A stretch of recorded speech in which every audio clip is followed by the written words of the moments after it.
So, good morning, sir. Speaker, sir, is with us. We are going to begin. Good morning, madam. Good morning, sir.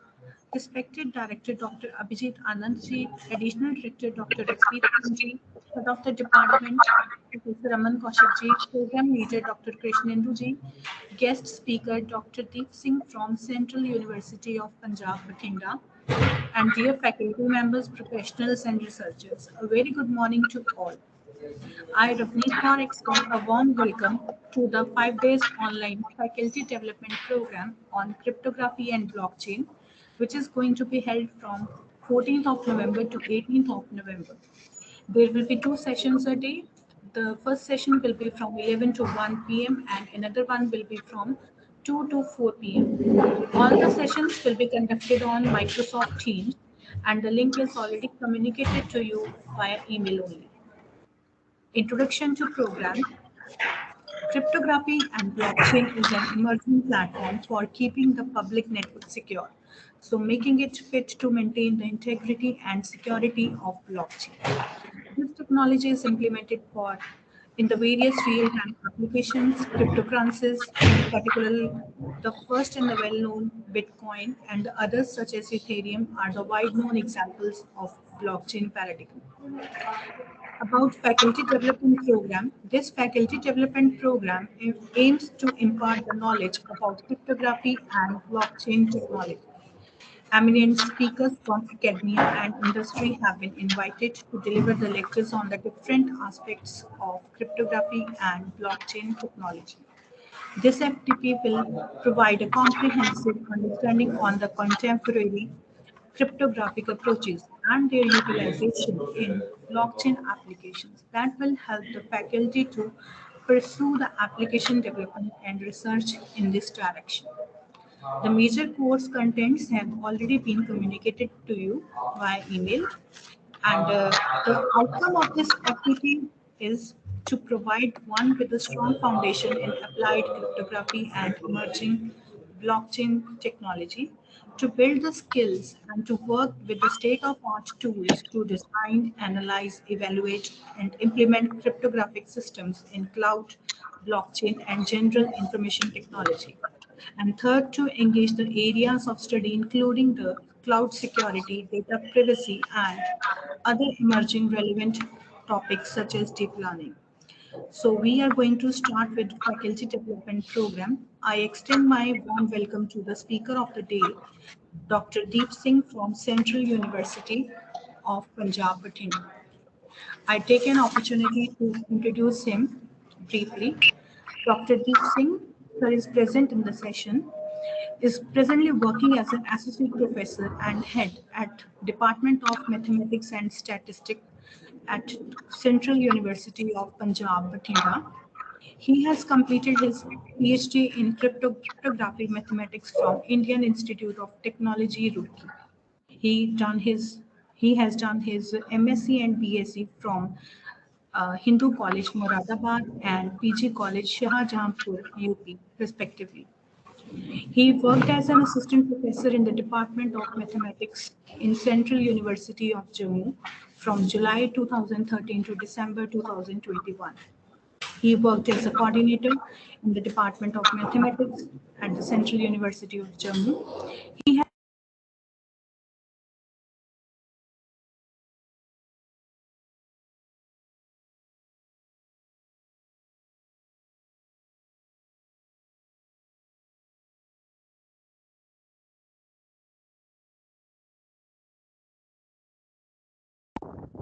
Madam, the mic is mute.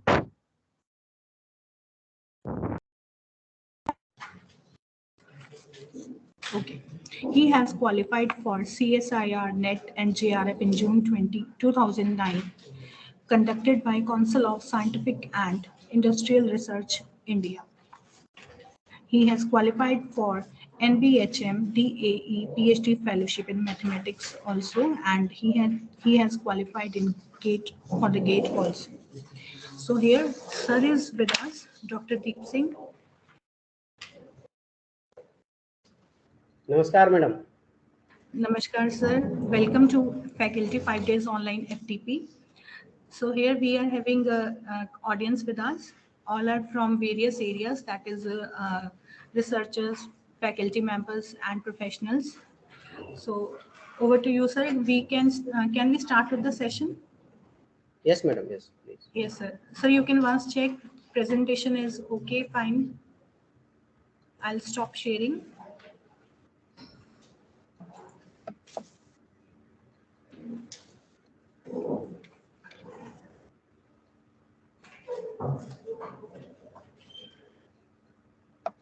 I request all the participants to please keep your mic on mute. If you have any query, it will be answered at the end of the session.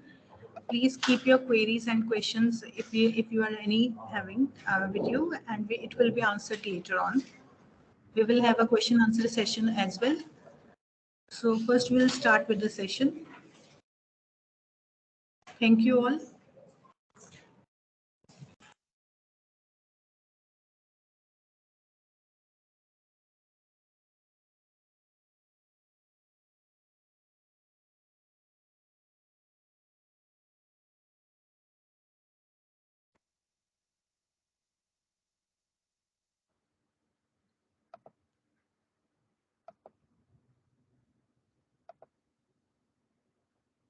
So, is the screen is visible to all? Yes, sir. Yes, sir. So, thank you, Dr. Abneet, madam, and thank you, Central University, Chandigarh University, Punjab, for giving me this opportunity to deliver this talk.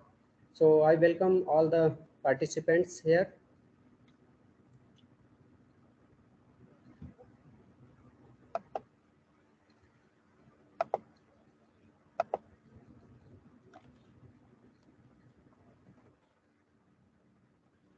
So, as madam discussed that today we are going to discuss about number theory and its applications in cryptographic security. So, since number theory and cryptography both are very wide subjects, so it is very much difficult to cover much about any of the subjects. But I will try to touch upon the core and the basics of the subject, and more focus will be upon uh, taking care of security aspects of cryptography or image security in particular. These are the outline. So we will cover some number theoretic properties, and then we will move toward digital communication, and that is in the heart of today's communication, you can say. But during digital communication, the security is required, and that is foremost. So we will see some examples that how we can ensure security in cryptography, in image security, in text messages, and what is role there in cryptography of these number theory. Then we will see some examples related to this. So we will start with scratch, and since all are the faculty members, they may get bored of this basic idea, but please be patient, and we will touch upon very basic, very uh, primary properties of this number theory, and we will move toward cryptographic relevance of these number theoretic properties. So we all know that numbers, or you can say counting numbers, they start from 1. We are talking about natural numbers, counting numbers, so they start from 1, 2, 3, and so on. And because of behavior of natural numbers, they appears very much unpredictable and unusual in nature. Number theory deals with the study of behavior of these numbers, counting numbers, and their properties with respect to their various combinations. So in this regard, famous mathematician Kronecker, we all know, he made a famous statement that God made the natural numbers and the rest all the work of man. This was famous because the properties of these numbers, natural numbers, are very much unpredictable. Very interesting properties are there. Few of them we will discuss in this lecture, but since I have already said this, because of time constraints, we may not touch many of them, or we can say only few we will touch upon. So let us discuss about, can I get confirmation that I am audible there? Yes, Yes, sir. sir, you're audible. Yes, sir. Thank you so much. Thank you. So classification of natural numbers, there are many classifications of natural numbers. We have taken some of them. So based on the properties of these counting numbers or natural numbers, we can discuss about, we can have classes of odd integers, odd natural numbers, even natural numbers. Then some numbers, they are square numbers, means if you are going to square each natural number, you will get some other numbers, and the set is then known as square numbers. And similarly, cube numbers are there, and prime numbers, composite numbers. These are some classifications of, you can say, certain type of natural numbers that we will discuss. Then there are some numbers which are under they gives remainder 1 under modulo 4, and then they gives remainder 3 under modulo 4. Then there are perfect numbers. These are very interesting numbers, that sum of all the divisors of these numbers is equal to the original number. For example, if we take 6 number, then divisor are 1, 2, 3, and the sum is again 6. 1, 2, 3, this is going to give you 6. So this we all know. Then we have triangular numbers, 1, 3, 6, and so on. Then we can have pictorial representation of these numbers. Pictorial means, if we talk about triangular numbers, then we can put the numbers in the form of triangles. For example, 3, then we can have 1 plus 2. 1, then in another row we can have 2 dots. Then similarly 1 dot, 2 dots, and 3 dot. This is again going to give us a triangle shape. So if we are able to put some number in the form of triangle, then this will be known as triangular number. Similarly, if we are able to put some number in the form of a square, then this will be known as a square number. For example, 4, 9, 16, and obviously 1 is there. So all these numbers are square numbers, which are actually a square of some natural number. Fibonacci numbers are there, and they are created by starting with 1, 1, 1 plus 1 plus 1, like this, and then again adding the number, previous number, then we are getting the next number like this. So then this is the principle of getting Fibonacci numbers, that by adding any to previous number, you will get next Fibonacci number. Then we have already talked about this perfect number, that sum of all the divisors is equal to the original number. Like we have discussed 6, now we can discuss another example, 28. Divisors are 1, 2, 4, 7, 14, and the sum is again 28. So 28 is a perfect number. There are many numbers, there is a set of perfect numbers. Prime numbers we all know. And we know that there are infinitely many prime numbers. And there is a very beautiful proof of this. We all have this proof. There are infinitely many prime numbers. And any number which is greater than 2 and not a prime is a composite number. Then we have sum of squares, means which prime numbers can be expressed as sum of squares of 2 numbers. For examples, prime 5 can be written as sum of squares of 2 numbers 1 and 2, 1 square plus 2 square. But there are many prime numbers which do not have this property, like 3, 7, 11. So we have given both type of examples here. The prime numbers which can be expressed as the sum of the squares of 2 numbers, or they cannot be expressed as. So these are some examples. Here we can observe that only those primes can be written as sum of two squares if and only if they leaves remainder 1 when divided by 4. This is very important observation, and this is known as Fermat's theorem on sums of two squares. This is Fermat's theorem on sums of two squares, that if a number when it is divided by 4 gives a remainder 1, then it can be written like a sum of two squares. Otherwise it cannot be. So that's why 5 can be written and 3 cannot, 7 cannot, 11 cannot, but again 13, because 13 gives remainder 1 when it is divided by 4. So this is because we have here several examples, we can verify from it. Then a common observation may be that which natural numbers are sum of two squares, and then we have extended this idea for natural numbers.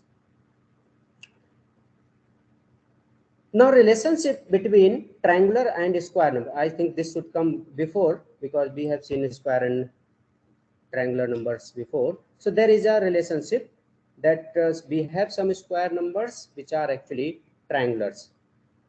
So here are example. Then we have twin primes. We all know that if P is prime, P plus 2 is prime, then both are known as twin primes. If two consecutive odd numbers are prime, they are actually twin primes. P and P plus 2 both are prime. Here 3, 5, 7 and 11, 13, 17, 19, they are set of prime twin primes. And the problem which is actually open in the sense that are there infinitely many twin primes? So at present we don't have any answer actually. We don't have any concrete proof for this result. Are there infinitely many twin primes? And this is likewise a statement if we compare this statement with the statement that there are infinitely many primes. But we don't have answer for twin primes. Then there are primes of the form n square plus 1. N square, n is any integer, and then if you take a number n square plus 1, then this is again a prime number. For example, if you take n equal to 2, then n square plus 1 is prime. N equal to 4, then n square plus 1 is 17, that is again prime. So you can have certain natural numbers for which this formula is valid, that for these n, these natural numbers, n square plus 1 comes out to be a prime. Again, there is a open observation that are there infinitely many primes of this form n square plus 1? So presently we don't have any answer that there are infinitely many primes n square. More precisely, we can say we don't have any concrete proof for this. Now we come to the actually we have covered all those definitions of, you can say, numbers, for which we are going to cover the topic of security, actually cryptographic security. So we are not discussing all the elements, all the definitions, or all the theorems which are related to number, because there are you all know a wide subject is number theory. So some queries we have taken here. Pythagorean triplets. Can the sum of two squares be a square? If we take sum of two squares, so can this sum is again square of some number? So answer is yes, because 3 square plus 4 square is 25, and 25 is nothing but square of some integer 5. Similarly, we have some pairs like 3, 4, 5, 12, and many more. Then this question can be extended that can the sum of two cubes be a cube, or can the sum of two fourth powers be a fourth power, or in general, can the sum of two nth power be a nth power? So this is actually famous Fermat's last theorem, and the answer is no. Means if you are taking sum of squares of two numbers, that will be square of number, that will give you square of number. But if you are taking cube or fourth power, sum of fourth power or 3 powers of this cube powers, it will not. Means a to the power n plus b to the power n is not equal to c to the power n in general for n greater than 2. And that is proved by Fermat-Last theorem. The proof was given by Andrew Wiles in 1994 and it was published in 1995. And that was very famous proof. Fermat-Last theorem, that was very famous proof that we all know that this is not valid. So he has given the proof that this result is not valid for n is greater than 2. Then there is a set of problems which is actually famous in the community of mathematicians, which is known as Millennium Prize problems. The collection of 7 well-known mathematical problems selected by Clay Mathematics Institute in 2000.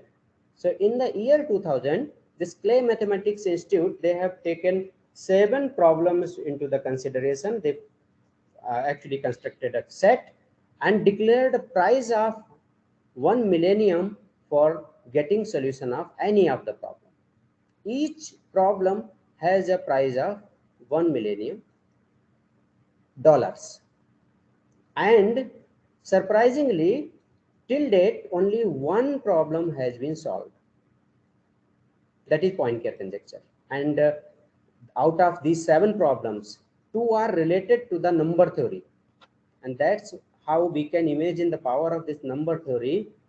Although the perception in society is that there is no application of number theory or algebra, but there are a lot of applications nowadays coming out to be. And out of 7 millennium problems, there are 2 related to the number theory. So this one Poincare conjecture has been solved, and the remaining 6 problems which are related to this Millennium Prize problem set are Wirth and Swinter conjecture, Hawes conjecture, Navier-Stokes existential smoothness, P versus NP problem, Riemannian hypothesis, and Yang-Mills existence and mass gap. So out of these 6 problems, third last and second last, P versus NP and Riemannian hypothesis, they are somehow related to the number theory. This Pythagorean triplet is very important in the solution of many equations. So how to construct this Pythagorean triplet? So here we have given a kind of observation. If alpha beta are 2 numbers which are greater than or equal to 1 and odd with common factors, then Pythagorean triplet can be obtained by these formulas A, B, C, which are given in terms of alpha and beta. For example, if you take alpha equal to 2 and beta equal to 1, 3 and 1, then you will get A equal to 3, B equal to 4, 3 square minus 1 square, this is 8 by 2, 4. Similarly, you can obtain C. So there are values of alpha beta greater than or equal to 1 for which you can have Pythagorean triplet by using these formulas. And about this Pythagorean triplet, we have an observation that one of these A and B is always odd, and then C is always odd. The third component is always odd, which we are getting out of these alpha beta. This C is always odd.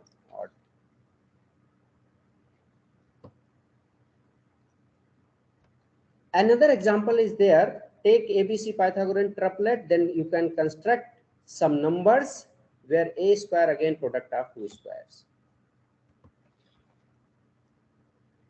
An important observation regarding this Pythagorean triplet is, suppose A square plus B square equal to C square, then on dividing by C square to this equation, we get A upon C square plus B upon C square equal to 1. And that is, we all know that this is an equation of circle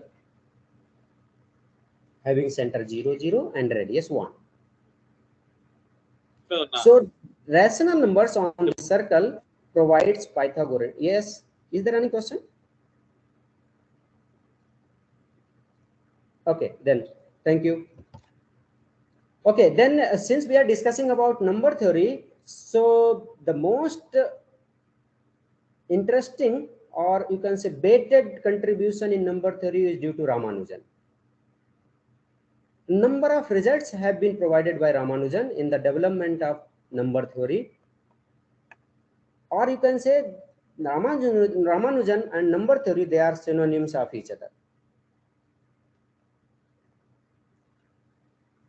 The famous number which is related with the name of Ramanujan, that is Ramanujan number, is actually the smallest natural number that can be expressed as the sum of cubes of positive numbers in two different ways. And that number is actually 1729. We all know that this number can be written as sum of cubes of two different pair of numbers, that is 1 and 12, and another pair is 9 and 10.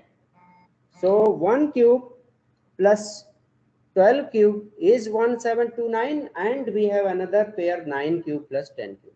And that is the smallest number, smallest positive number. We all know the story of this Ramanujan number, which is related to the actually journey of Hardy to the Ramanujan's hospital.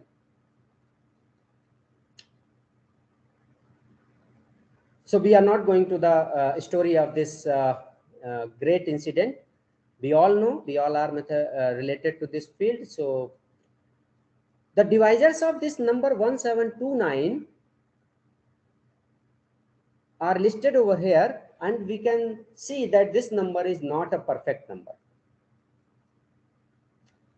So because of this story, because of this immediate prediction of Ramanujan about this number, which is actually taxi number of this Hardy's taxi number when he visited to the Ramanujan's hospital, and Ramanujan immediately replied that this number is of great importance, and this number is the smallest number which can be written as sum of cubes of two different pairs. So Hardy replied that every positive integer is a personal friend of Ramanujan. That was the immediate reaction of Hardy's after getting prediction of 1729 from Ramanujan. And that was not only Hardy. Hardy is actually, sometimes he is spoken that Ramanujan can be compared with only great mathematicians, Jacobi-like mathematicians. And there are taxi cave numbers. After this number, there has been a kind of search about numbers which show these properties. So if a number can be written as sum of cubes of one pair, that is taxi cave cube number 1. And if a number can be written as sum of cubes of two different pairs, that is known as taxi cave number 2.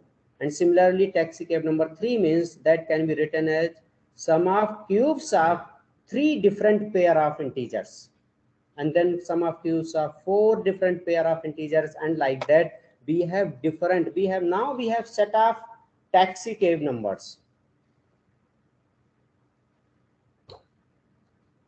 Similarly, we have taxi cave number 5, taxi cave number 6, and the meaning is same, that number can be written as sum of cubes of 6 pairs of different pairs of integers. 6 different pairs of integers. Now we will talk about kind of arithmetic that is given by Gauss, modular arithmetic or clock arithmetic. And that is very important observation of Gauss, and that we all know that 21 is congruent to 9. This arithmetic, clock arithmetic, is sometimes known as congruence arithmetic, or you can say modular arithmetic. So 21 is congruent to 9 under modulo 12, or 2 is congruent to -3 modulo 5. And that clock arithmetic shows that any number can be equivalent to any other number under modulo mathematics, under clock mathematics, clock arithmetic. And the beautiful example we can observe in day-to-day life, that if we are standing on the railway station and there is announcement by railway authorities that train will come at 22 hours at platform number 1, then immediately we get that 22 hours means it will come at 10 in the night, in the evening. And why it comes out? Because we are immediately dividing this 22 by 12, because there is a watch or clock running in our mind, or we are taking into the consideration that there is a 12-hour clock. So immediately we are dividing this 22 by 12 and getting a remainder 10, and then we compare 22 with 10. That 22 is nothing but 10 equivalent. So conclusion is that every number has equal significance in the theory of mathematics. You can have clock of any numbers, a modulo of any number, and then you can compare the numbers. And the statement is that numbers are significant and no number has greater significance. All have equal significance in the development of mathematical theory or number theory. Okay, now after these few points from number theory, we are moving towards digital communication. Actually, our next aim is to touch upon some areas of securities via application of these number theoretic properties. So digital communication, we all are doing digital communication while on internet or through this ATM and online marketing, online transactions, everything is digital.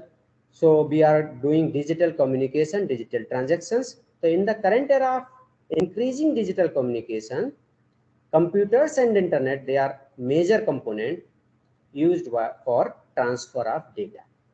Obviously, computers play a wide role, an important significant role in transfer of data through internet. But the main question is that during this digital communication, is our communication is secure? Security is there in our mind. So security has become a major concern for smooth communication, for secure communication. And cryptography is actually related to the secure transmission of the data. So if you are transmitting some data, you are transferring some data, you are doing some transactions, then cryptography comes into the picture.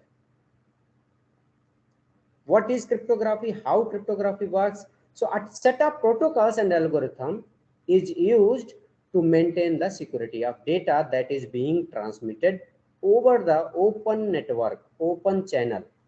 Channels are always open. They are open for they have security breaches, and they are prone for hacking. So we have to enhance security at sender level and at the level of transaction during the transmission time also. And cryptography is doing all these things. Why cryptography is required? So that we have already discussed that suppose Alice and Bob, they are sitting and they want to communicate through open network. So this open network is always prone toward hacking, and hackers are always watching their communication. So how to maintain security when data is transmitted between Alice and Bob? So here cryptography play some important role. Actually, cryptography is science of hiding writing, science of hidden writing. How we can hide our original text from general community. The cryptography is the science of converting our original data into some sort of other form of data, so that general public should not understand. General public includes all the members who are trying to hack the information, and there may be some mathematicians also. So be careful, and we have to use secure protocols, secure crypto systems. We have to design secure crypto systems for secure communication. Some efficient crypto systems are required. So cryptography is the study of techniques for providing security to the message sent through open networks, public channels. The use of cryptography requires basic understanding of number theory. When we talk about cryptography, there is a mathematics, underlying mathematical problems which are actually related to the number theory or algebra. To overcome security issues along with cryptography or steganography or watermarking, number theory is used in all these branches to maintain the security, to enhance the security, to provide the secure algorithms, or you can say protocols.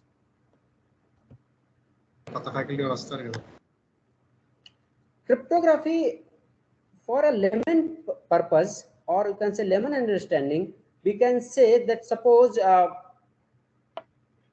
Alice is sitting in some city and Bob is sitting some other city, and they want to communicate through open network. Suppose Alice want to send some message 19 to Bob, and if she directly sends 19, that can be hacked by some hacker. Here we have given name Ebb. So hacker is there, he is or she is watching all the communications, so they can breach out this and they can take this original message, extract from the channel. So how to maintain the security? So for layman understanding, we can say we have to convert this 19 to some sort of other data. What we can do, we can add some number. For example, we have added a k equal to 31 here to the original number 19, and we obtained 50. And now instead of communicating 19, we will communicate 50 over the network. And now if hackers is capable of doing hacking, if hackers hack this message 50, he or she has to perform a lot of computation or little computation to get the original message. Although we cannot say the hacker will not be able to get original message, because there are some limitations and restrictions of channels and the mathematics. But to confuse the hacker for a long time, we have to convert our original data into some sort of other form of data or some other form of message. So we will communicate 50 over the network, and then by some other mean, we will communicate this value of extra, that extra value what we have added in the beginning, that we will communicate to Bob through some other channel. And then after getting c equal to 50, Bob will subtract this value from obtained message, from received message, c equal to 50, and Bob will get original message. So that was the idea, layman idea behind this cryptography, how cryptography works. So what we are doing actually at Alice end, at sender end, we are going to convert our original message to some ciphered message, and the procedure is known as ciphering of message or encryption of the message. And then the cipher text C obtained by adding this extra information k equal to 31, that is communicated. So Bob will receive the cipher text, and after receiving this cipher text, they will deduct this value k from the original message, and they will recover, Bob will be able to get original message from this ciphered message. So this process of removing key extra information from received information from cipher text is known as decryption. Okay, so there are communication channels, and the aim is the same, that we have to enhance the security of the message, security of the communication. So we have shown here overall communication system. So what we are taking here, we are taking messages, and the messages are coming from a kind of vector space. So then after taking a message, we have to, suppose we have a message of certain length, message may be of any length, but after receiving the message, we had to convert it into a kind of certain length message, and then we have to encrypt or encode this message with the use of some extra information from key, and then we will get some ciphertext or code word, and then code word will be transmitted over the channel. Channel itself may have some errors because of congestion or some technical errors. There may be some error in the message which is actually received by the user. So after receiving message, we have to remove these errors from the message. So this is a kind of overall communication channel which we follow in general in design of any crypto system.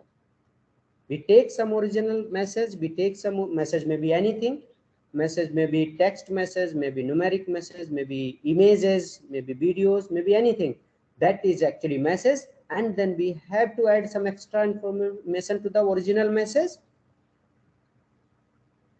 And this, after adding this extra information to the message, we will get some kind of mixed information, or you can say ciphertext, and that will be sent to the channel.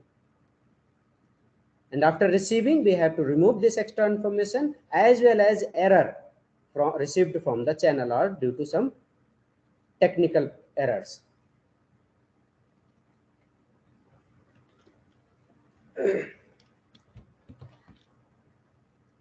Okay, so here we are putting a kind of small example where we will see how to do encryption and decryption.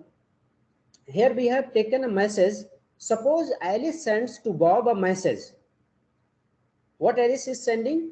Alice is sending to Bob that let us meet on Sunday. That was the message, original message, or you can say plain text, which was sent from Alice to Bob. Let us meet on Sunday.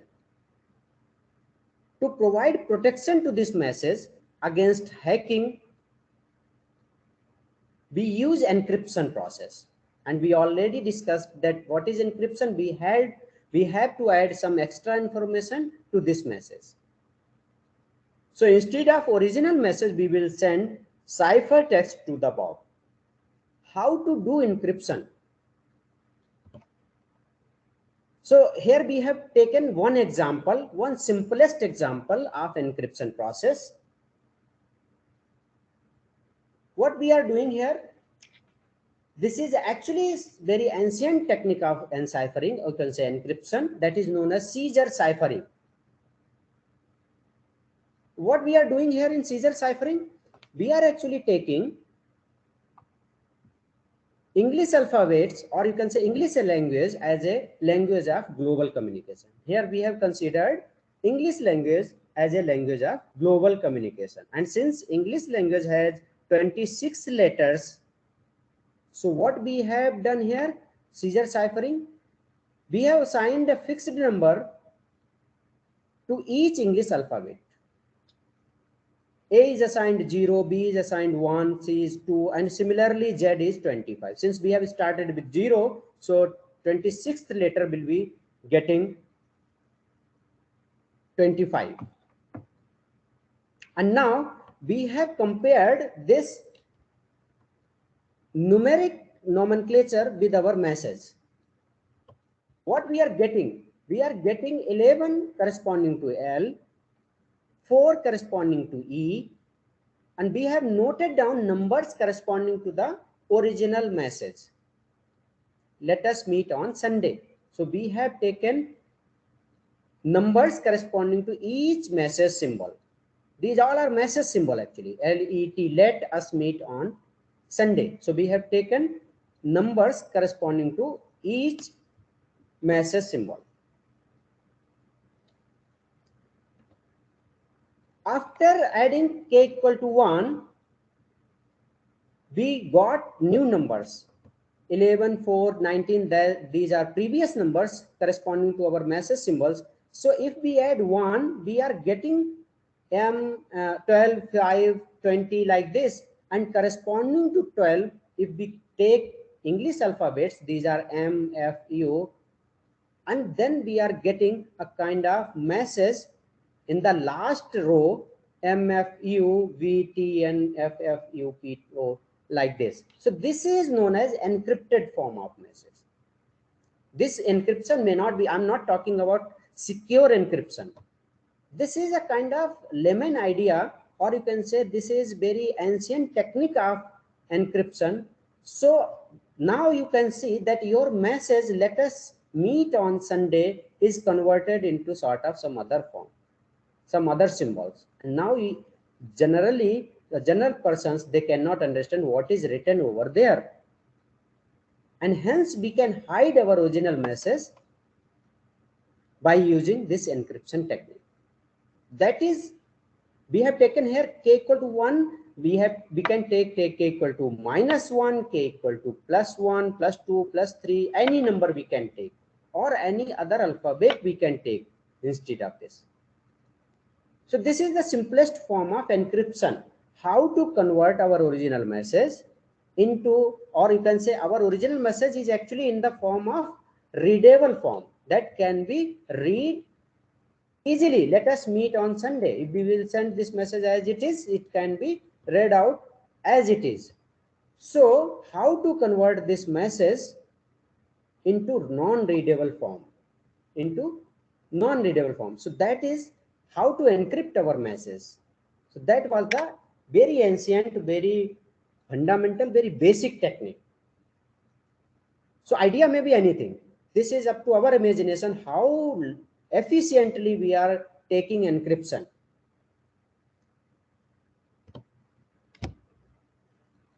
So there, the encryption is actually a kind of function. What we are doing here, we are encrypting original message, just shifting by some other symbols.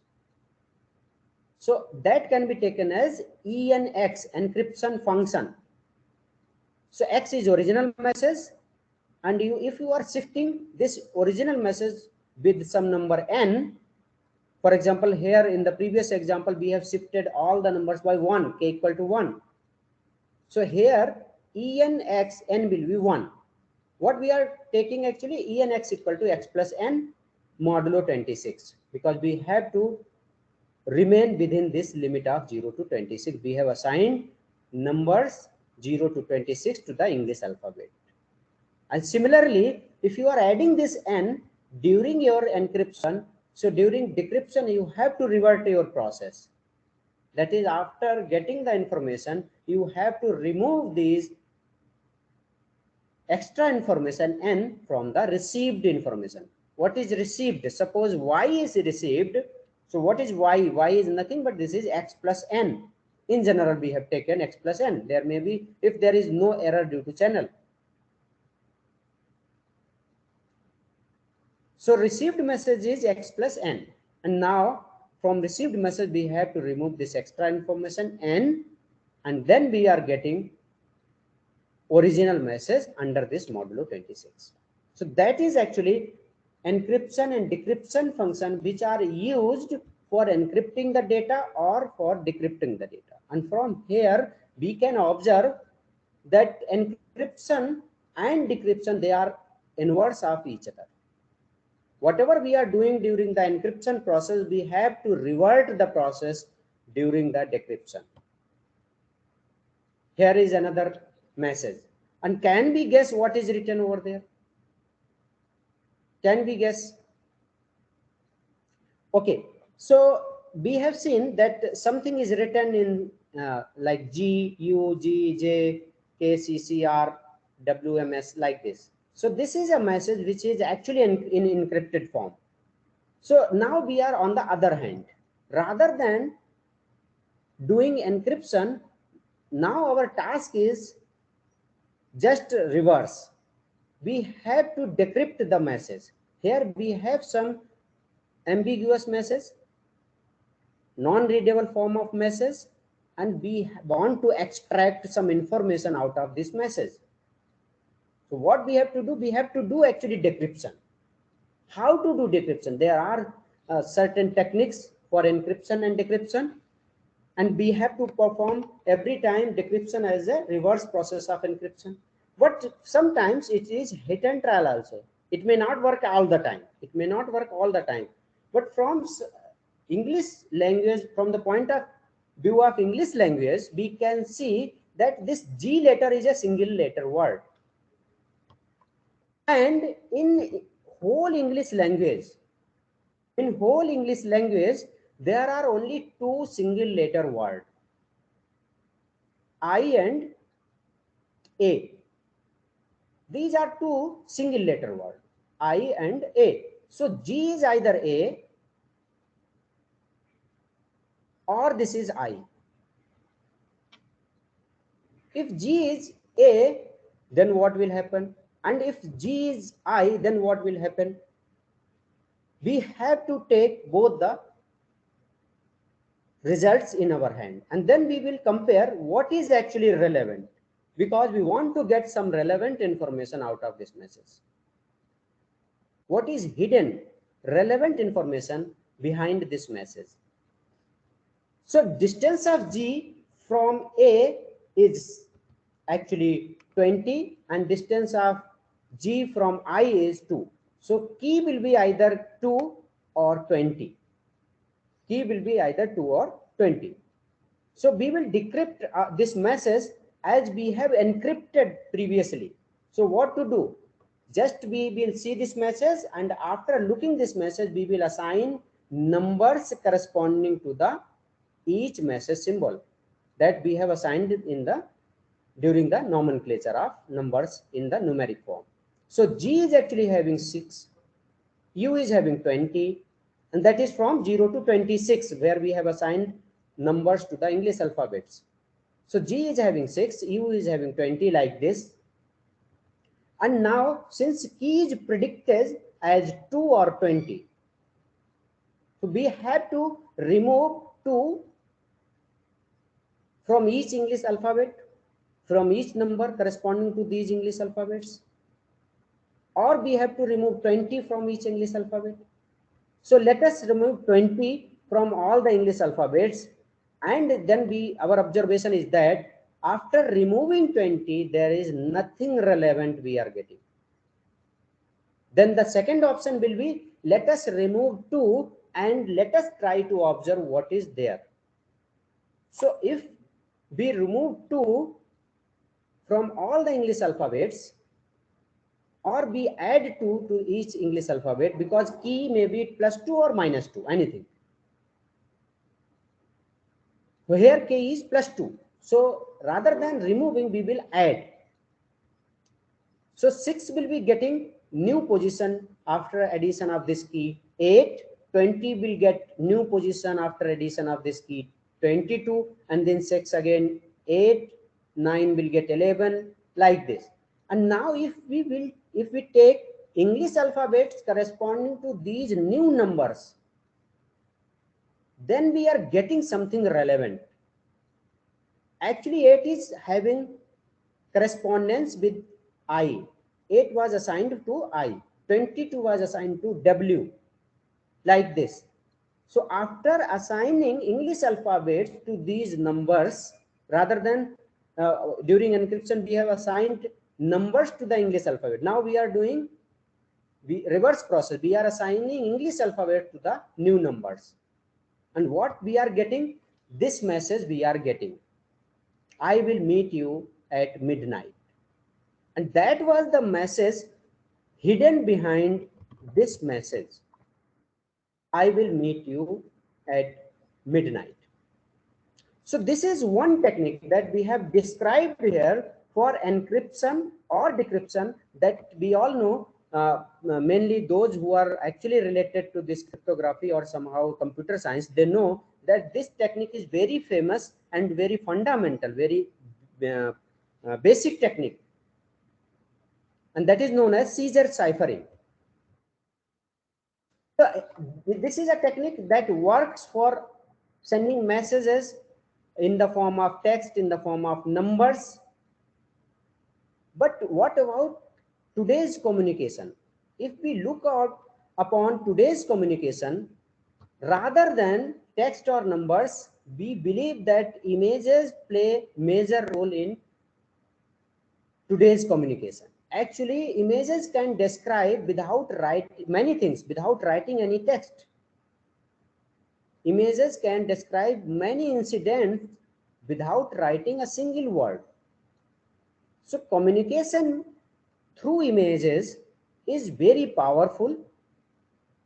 So nowadays you can see that through our public network sites, social networking sites, images are being transferred abundantly.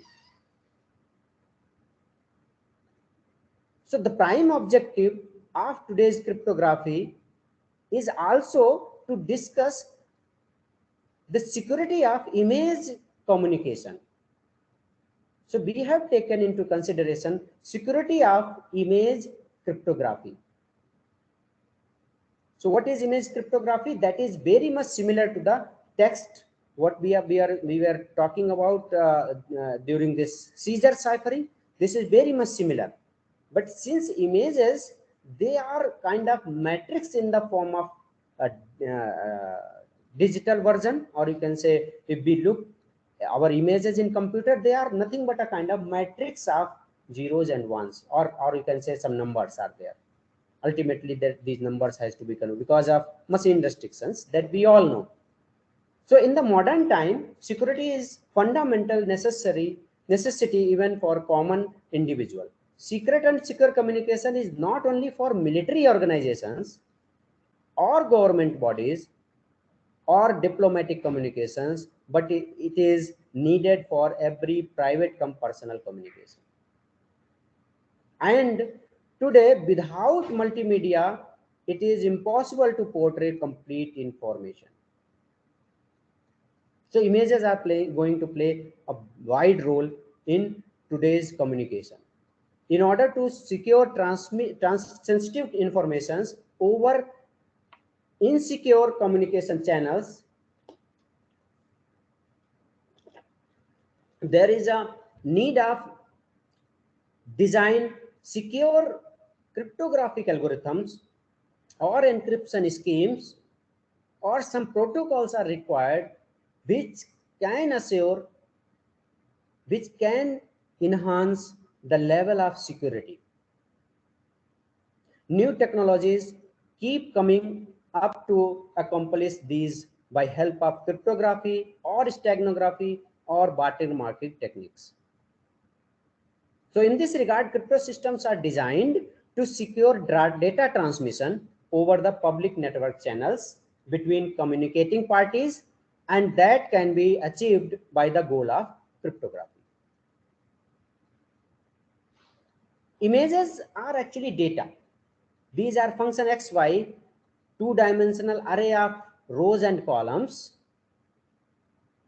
to present the meaningful information characterized by fx equal to alpha, and this fxy equal to alpha is a number which ranges from 0 to 255, and this is known as pixel value at some coordinate x comma y.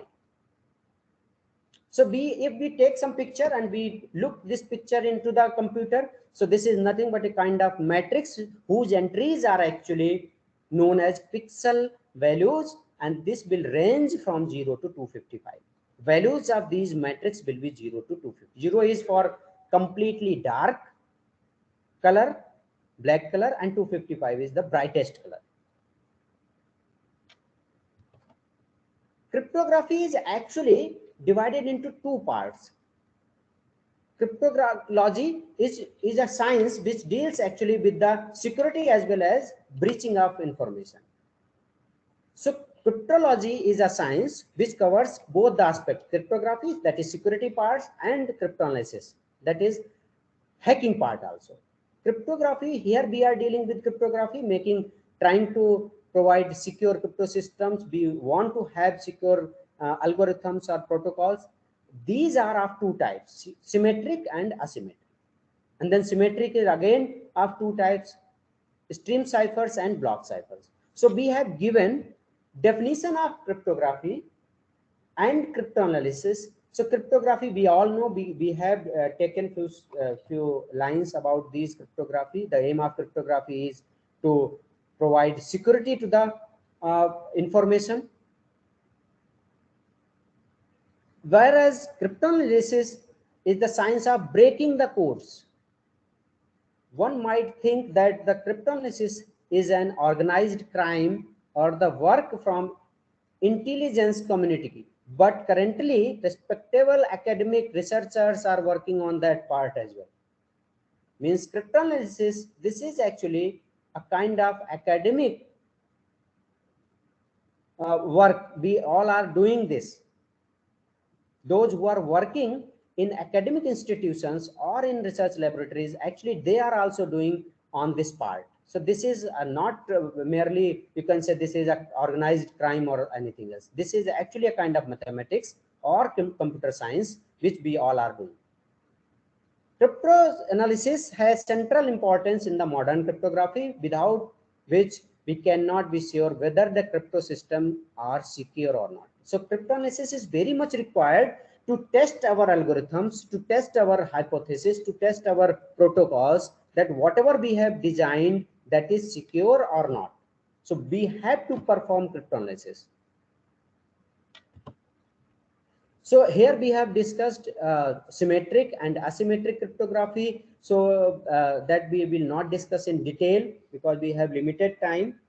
So symmetric cryptography is the cryptography where we are using same key for encryption and decryption purpose, and asymmetric cryptography where we are using this is also known as public key cryptography, where we are using different keys for encryption and decryption. And a number of examples are there for symmetric and asymmetric crypto systems like DES or AES, IDES, they are all symmetric, and RSA, algorithm crypto system, elliptic cryptography, these all are second type of cryptography. Then there are stream ciphers, and there are encryption and yes. Hello. उधर वो election के लिए बोल रहे थे ला लो Hello. All the participants are requested to please keep your mic on mute. Thank you. Thank you, madam. Thank you. So stream ciphers and block ciphers there. Okay.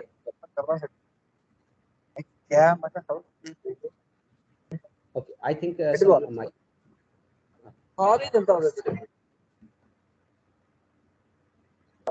ਜਿਹੜੇ ਸੋ ਕਾਲ head ਹੈਗੇ ਨੇ ਸਾਰੇ ਐਡਵਾਂਟੇਜ ਲੈ ਚੁੱਕੇ ਇਹਨਾਂ ਨੂੰ ਹੋਰ ਕੋਈ ਫਰਕ ਕਿਸੇ ਦਾ ਕੋਈ ਫਰਕ ਨਹੀਂ ਪੈਂਦਾ ਜਿਹੜਾ ਕੈਸ ਦਾ ਬੈਠ ਗਿਆ ਕੈਸ ਦਾ ਸਾਡਾ ਜ਼ਿੰਦਗੀ ਇੱਕ ਕੈਰੀਅਰ ਰੋਲ ਦਾ ਬੈਠ ਗਿਆ ਪਰ ਅਗਰ ਬੰਨੇ ਨਹੀਂ ਕਰਦੇ ਹਿਸਾਬ ਨਾਲ can participants please switch off your mic, participants respected participants are requested to switch off their mics, please. If you have any query or discussion, we can have at the end of the discussion, at the end of the lecture, we can have some discussion time. Okay, so Mr. Pankaj Bhatia, sir, you are requested to please keep your mic on off. ਸਾਡੇ ਤੋਂ ਬਾਅਦ ਜਿਹੜੇ ਆਏ ਨੇ ਉਹਨਾਂ ਨੂੰ vision ਪਹਿਲਾਂ ਦਿਖਦਾ ਸੀ, ਤੁਹਾਨੂੰ ਵਿਜ਼ਨ ਨਹੀਂ। Okay, sir, done. Please continue. Thank you. Okay, thank you, madam. So we will discuss a small problem of this encryption and decryption of images, or you can say a cryptographic system designed for secure communication. So here we have taken one problem, that is algebraic structure and a chaos map for the security of image cryptography. How this algebraic structure and chaos map, they play a vital role or important role in security of image cryptography. So we have taken here a fine Hill cipher. So a fine Hill cipher, here we have taken a fine linear morphism AX plus B, and this is used as a symmetric block cipher to secure the data, and we have taken the keys from SLNF, that is symmetric this SLNF and GLNF, general linear group and special linear group. So we have used algebra here and you can say number theory for taking the keys, for creating the keys. So domains are taken as SLNF and MN. This MNF is actually GLNF, general linear group over the field FP, and the matrices are of size M. These are the formulation. There we have taken the algorithm designed over this SLNF and MNOP. So this is a problem of encryption of images of size 256 by 256, and keys are taken from these two groups. We all know that SLNF is a special linear group, and all the elements, they have the inverses there, and GLNF may not have. So we have taken multiple this product parameters from there. K belongs to this K1 belongs to this SLNF, so that we can have inverse. And then for decryption process, we have inverted the process. Also, we have taken Hanon map, that is two-dimensional Hanon map, which is actually discrete map to provide the security of the images. So this Hanon map is map xi plus 1 equal to 1 minus alpha xi square plus yi, and yi plus 1 equal to beta xi. So here you can say that alpha and beta are the parameters. These are known as chaotic attractors, and they take range from the bifurcation parameters. So since they are going to multiply, they need to be inverted. They should have inverse there. So that is guaranteed because of this SLNF. After applying this, we have taken the Hanon map like this: x dash y dash equal to 2 1 1 1. This is a fixed image, and then every pixel x comma y pixel value, this will be modified to the x dash y dash by this matrix 2 1 1 1. So how to perform this? So the images are considered to be RGB images. Red, green, and blue parts are there. So colored images are actually made of three colors: R, G, and V, red, green, and blue. So before performing the encryption, we have to segregate all the color plates.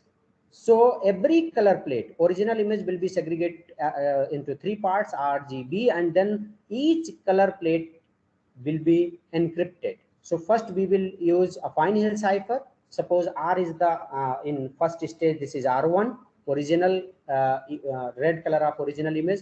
Then after applying a fine Hill cipher, we will be getting R2, that is modified, encrypted, partially encrypted, you can say. And then we will apply Hanon map. We will be getting its modified version, its more encrypted version, partially encrypted version, R3. And then again, we will apply in stage 3, we will apply a fine Hill cipher again. Then this will be converted into R4. So this is actually completely encrypted red color plate. Similarly, all color plates will be encrypted in the similar manner. G plate and blue plate will be encrypted. And then after encryption of each color plate, we will combine all three colors. Encrypted images will be combined, and encrypted color plates will be combined. Then we will be getting encrypted image, complete encrypted image. Here we can see through the image of some flower, where original image is given, and after this taking this original image, we have actually segregated RGB color plates from here, and we have encrypted all the color plates, and then we have combined them. We got middle one, B, image B, which is actually totally encrypted image.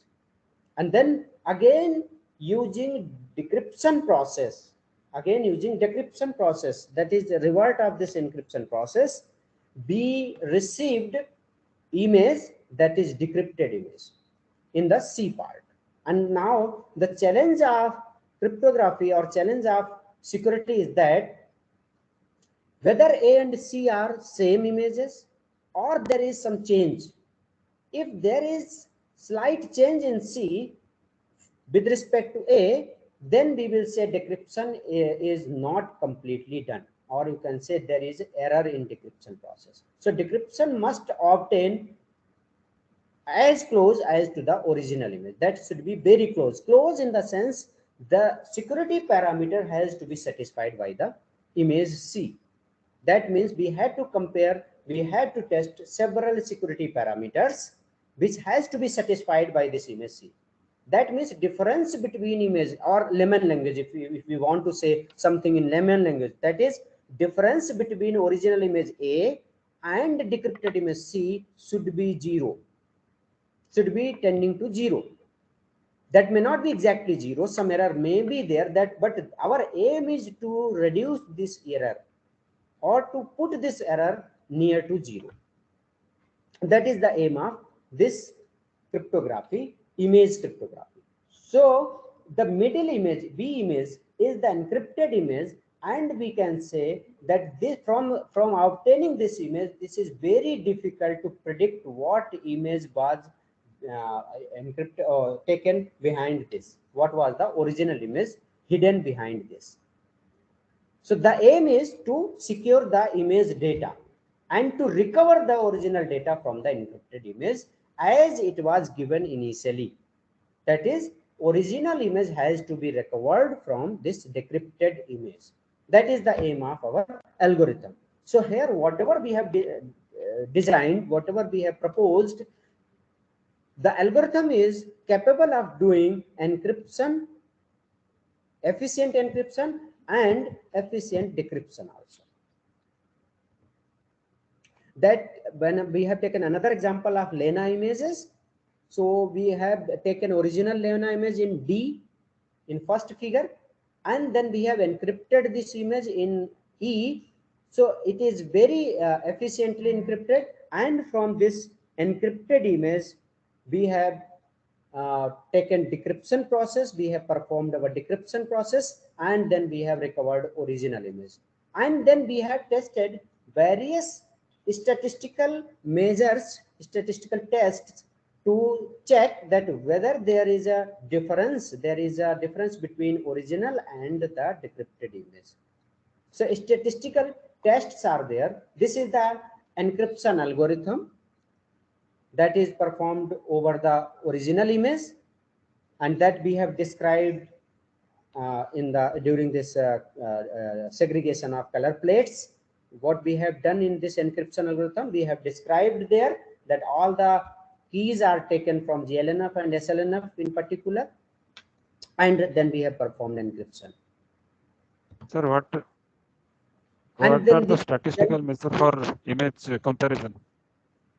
Sorry, can you repeat your question? What are the statistical measure for image comparison? Okay. What is it? Okay. Thank you for your question. We will discuss those statistical tests also, statistical measures also. Okay, so they are coming in next slides. Okay, so the key space we have taken, key space should be large, as we all know that if we are working in cryptography, we are going to provide security to the data. Our possible key space should be large. And here we can see that our key space is very large. Even if we take m equal to 4, p equal to 211, and n equal to 256, that is, if we take 250 by 6, 25 by 256 image, then the total key space for m equal to 4 and p equal to 211 is 3 into 10 to the power 144, which is actually very, very large. And the exhaustive key search is impractical to meet the requirements. And not only this, this crypto system is designed in such a way that the arrangement is also fundamental. That means you cannot change the arrangement. Whatever arrangement we have taken, whatever order we have taken for encryption, the reverse should be step by step taken into reverse order. Inverse should be taken into reverse order. If you are missing any step, or if you are jumping any step, or if you are going to change a little value of parameter, you will not able to decrypt the data. That means for decryption purpose, you need actually exact key and exact arrangement also. So that's why the crypto system is considered you can say secure crypto system, although we cannot say this is 100% secure because of already we said that because of some mathematical and computational limitations, that cannot be made as 100% secure, but enhanced security is achieved. Here we have taken sensitivity of key. So these are statistical measures actually. So sensitivity of keys means if you change a little value of parameters, you will get nothing. You will get nothing. If you change any Henon parameter or some additive parameter or multiplicative parameter for the equations during that we have taken during encryption, you will not be able to decrypt. Occlusion attack also we have considered. Suppose somebody has damaged 50% or even 75% of the image. That black portion is actually damaged portion. So from remaining 25% or 50% of the data available, we can recover the image. That will not be original image, but the image what we will be able to recover will be almost understandable for the purpose. So if you are getting damage your image 75% or 55% or 25%, even then this algorithm will be able to recover the data. So this is known as occlusion attack, damaging of 25% of the original image or 50% or 75% like this. So this will be recovered. Then again mean square error is there. Another parameter we have taken mean square error. So mean square error is this is error between original image and the image which is compared. Higher value of this mean square error between the original image and cipher image, more secure the crypto system is against various type of crypto systems, cryptographic attacks.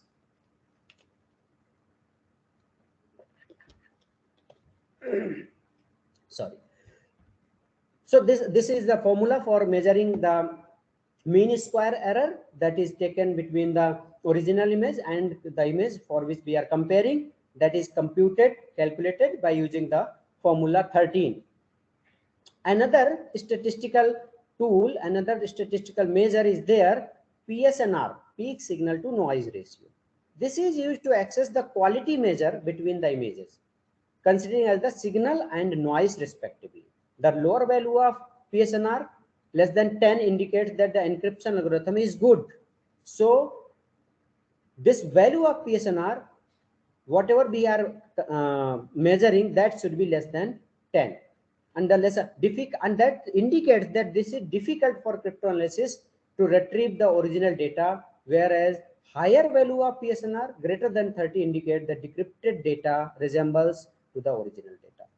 So PSNR can be calculated by using the formula given in 14. So there are many statistical analyses available in these statistical tests which we have to perform in order to check the efficiency or security of the algorithm or protocol that we have presented over.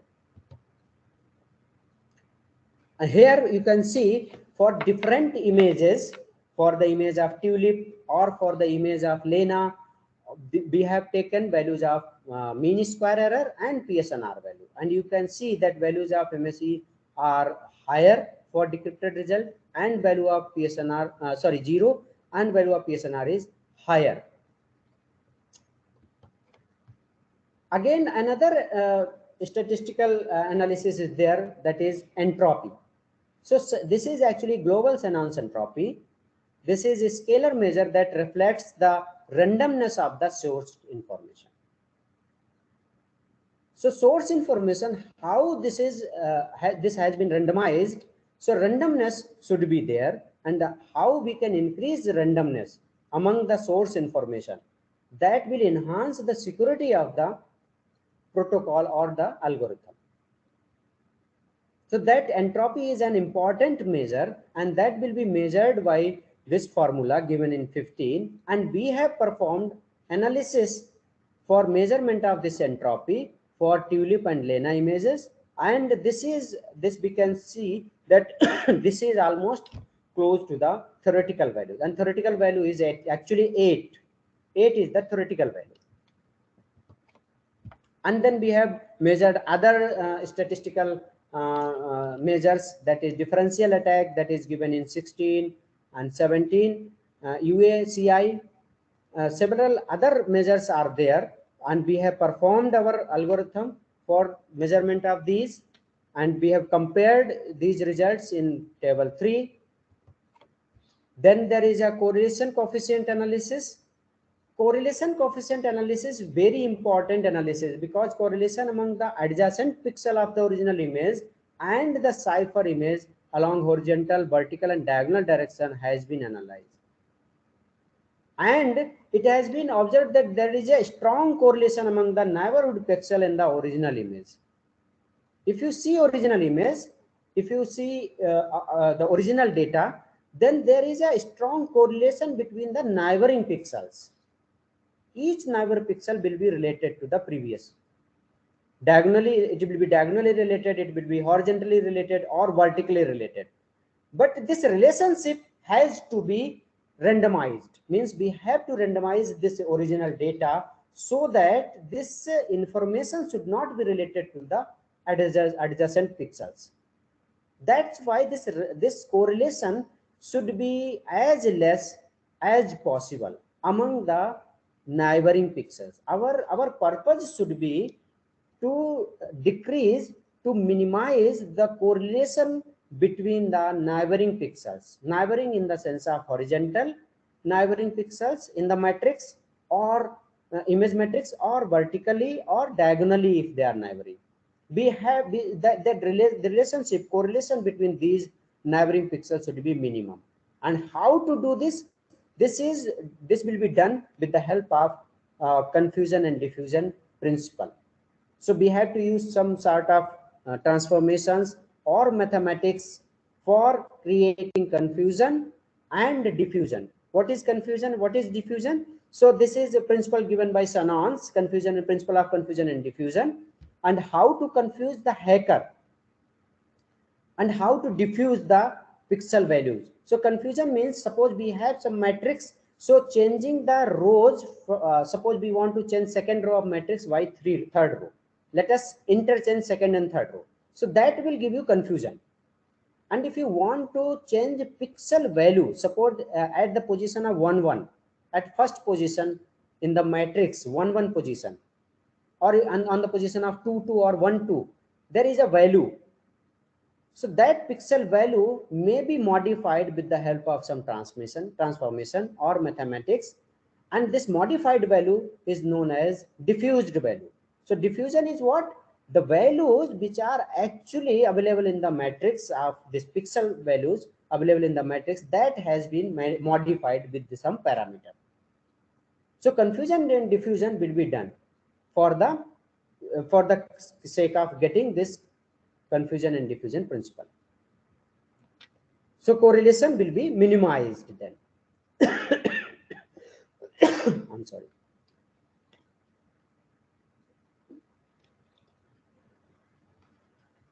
So these are some pixel intensity distribution at horizontal, vertical and diagonal level. So here you can see that in the lower table, in the lower graphs, in the lower images, you can see that data is randomized. So there is no relation. You cannot identify that one neighboring pixel is has relation to the neighboring pixel. So our aim is to create confusion and diffusion, which is actually basic principle of cryptography. And then here we have compared all the parameters, all the statistical analysis for the references available in the literature and for the proposed algorithm. What we have performed, that is actually compared with the results available in the literature. Here we have taken histogram. Histogram analysis is actually important to visualize the uniformity. So